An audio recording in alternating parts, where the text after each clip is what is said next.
এই আশা ব্যক্ত করে আমি আমার বক্তব্য শেষ করলাম। অত্যন্ত ধনাঢ্যশালী ব্যক্তি ছিলেন। সেই সংসার থেকে এই নিজস্ব অর্থায়নে এই দল পরিচালনা করেছিলেন। তারা পালাগানের দল গঠন করেন। যুব সমাজকে কিভাবে বাস্তবমুখী ভালো শিক্ষার দিকে উৎসাহিত করতে পারি। এই যে সব ভালো ছিল আগে, কিন্তু এই দল পিছনে যায় আমার এই বিভিন্ন কাগজ হয়েছে ফলে এই দলের পিছনে ব্যয় করছি ব্যয় করছি 40-45 বছর। অসুবিধার কারণ হলো ভাই এই যাত্রার পিছনে খেয়েছি, তারপরে যন্ত্র দেখেছি, এইগুলোর পিছনে এইভাবে আমার টাকা হয়েছে ওখানে। তাহলে খাওয়া দাওয়া দিক দিয়ে কীভাবে ব্যবহার করছি। পালা দুই চারটে নাম বলেন। ও পালা একটা হলাম বাচ্চা বাড়াম, এলো কর্মশান্তি আছে। খুব উৎসাহ ছিল বাবা, খুব উৎসাহ ছিল। দর্শকের কিরকম উপস্থিতি ছিল? দর্শক খুব ছিল ভাই, খুব অনেক আরও আছে প্রহ্লাদ আর উপেন্দ্রী ছিল।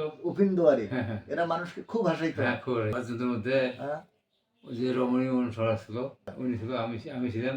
আচ্ছা, আপনিও ছিলেন? বাহ বাহ, ধন্যবাদ। তারপর বাঁশিতে কে ছিল? বাঁশিতে পুষ্প ছিল। আচ্ছা, বাঁশিতে পুষ্প, হারমোনিয়ামে সময় ছিল। বই মাস্টার কে ছিল? বই মাস্টার, হ্যাঁ, বই মাস্টার হিসেবে নিরুদ মাস্টার কাজ। পদ পদবি কি কি ছিল? ম্যানেজার ছিল, আর আমি ছিলাম দলপতি। আর আরও ছিল যে লক্ষ্মীবাবু ম্যানেজার। মোট সদস্যের সংখ্যা কত ছিল? অন্তত 35 জন। ওই তো তখন গড়গড়ি কয়টা গরুর গাড়ি লাগতো? 7টা। এক মিনিট বলো। একদিনের হ্যাঁ, জন্য? খরচ হিসেবে কত টাকা? অন্তত 3,000-4,000 টাকা আছি। খরচ টাকা বসলো, তারপরে শর্টেজ দিয়ে আসলো। আমার এসে মানে জমাদিন কাছে দিয়েছে। হ্যাঁ, এইভাবে আপনার সংসারের ঘাটতি এসে গেল। আচ্ছা ঠিক আছে। আমাদের খুব ভালো লাগছিল ভাই, হ্যাঁ, খুব ভালো লাগছিল। সবাই দলপতি নামে হ্যাঁ, ডাকতো। এই যে দলপতি বাবু হ্যাঁ, যাচ্ছে, এই আসছে, ওই দলতে আসছে। এই যে দলপতি আসছে। এই নামের কারণে আপনি সেনা আইছেন। হ্যাঁ, কত টাকা ভর্তুকি দেওয়া লাগে কি লাগে না এই ব্যাপারে আপনার কোনো, দেমাগ ছিল না ভাই আমার। যদি ঝগড়া লাগতো তখন আপনি এটা কিভাবে ম্যানেজ করতেন? ও তখন আমার মধ্যে দলের মধ্যে লোকগুলো আছে না, হুম, যেমন লক্ষ্মী আছে, আমার দল আছে, এই দিন লোকগুলো আছে আমার। ছিল। পরে পরে এতে করছি যে এই বিভাগটা নিয়ে কাজে আছে, খবর আছে, এই বিভাগটা নিয়ে বসে সবাই সবাই বসে মত বিনিময় করে সমাধান করে দিত ইয়ে। সমাধান করে। তারপরে সমাধান হয়েছে। দলের মধ্যে যে কার্যকর হবে, তারপরে কেউ যেন না দল যদি না করে তখন কী করতে হবে, ওই লোকেরা বলতে হবে যে এই এই সংসদ আছে, এই যে বসিয়ে মীমাংসা করতে হবে। দল ভালো করে চালাতে গেলে ওই প্লেয়ারগুলো ভালো লাগবে, মাস্টার লাগবে, কম্বিনেশন ভালো লাগবে। আপনি তো এই সংসার শেষ দিয়েছিল, অভাব অরণ্য শিখলো এই দলের পেছনতে। হ্যাঁ, তো এই অভাব অরণ্য তো না আসে আমার। বর্তমান অবস্থা বাদ দিয়ে যাত্রা পালাগান তো একবারে বিলীন হয়ে গেছে। এমতো অবস্থায় এই উৎসাহ উদ্দীপনা কোথায় পাইলেন আপনি? শশীম্বু দলপতি ছিল, তাদের কাছ থেকে আমার এটা শুনছি, দেখছি, গান শুনছি ছোটবেলায়, শুনি এই যাত্রা আমরা শুনছি, শুনিয়ে দেখি আমার ভালো লাগছে। যে কথাটা বললেন না, আসলে খুব দুঃখজনক ব্যাপার কথাটা বলছেন। আমার সংসার পরিস্থিতি জানেন দেখে কীরকম কর্মজীবী নিমন্ত্রণ পেয়ে আজকে সেখানে খুব আনন্দিত হয়েছি। আমি ওই যাত্রাটা করছি ওরা থেকে, কিন্তু কারো কোনো স্বীকৃতি পাইনি। টেলিভিশনের পক্ষ থেকে স্বীকৃতি পাইলে আমি, এটা আমার জীবনের শেষ সান্ত্বনা। আমি যে কোনো দিন যতদিন বাঁচিয়েছি ভগবান রাখছে আমাকে, এই কথা আমি ভুলিনি।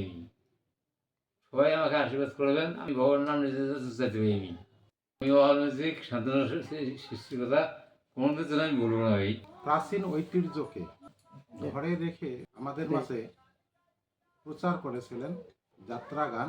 সে যাত্রা গানের সম্মানিত সভাপতি আজকের আমাদের প্রধান অতিথি, ওনাকে অল মিউজিক টেলিভিশনের স্টুডিওতে আসার জন্য আমি ধন্যবাদ জানাচ্ছি। আমাদের অল মিউজিক টেলিভিশন স্টুডিওতে আমন্ত্রিত অতিথি ছিলেন বাবু শ্রী শচীন্দ্রনাথ বর্মন দলপতি মহোদয়। এতক্ষণ ধরে যে যাত্রা পালা গান উনি পরিচালনা করেছিলেন তার বিশদ ব্যাখ্যা আমরা জানলাম। এই অল মিউজিক টেলিভিশনে পক্ষ থেকে উনি যে স্বীকৃতি পাইলেন তাতে ইনি এত আনন্দিত এবং আপ্লুত, যেটা বলার মতো আমার ভাষা নেই। যে স্বীকৃতি আর কোনোদিনই উনি পাননি, এই এতটুকু সান্ত্বনা, সম্মাননা, স্মারক পেয়েই উনি খুশি।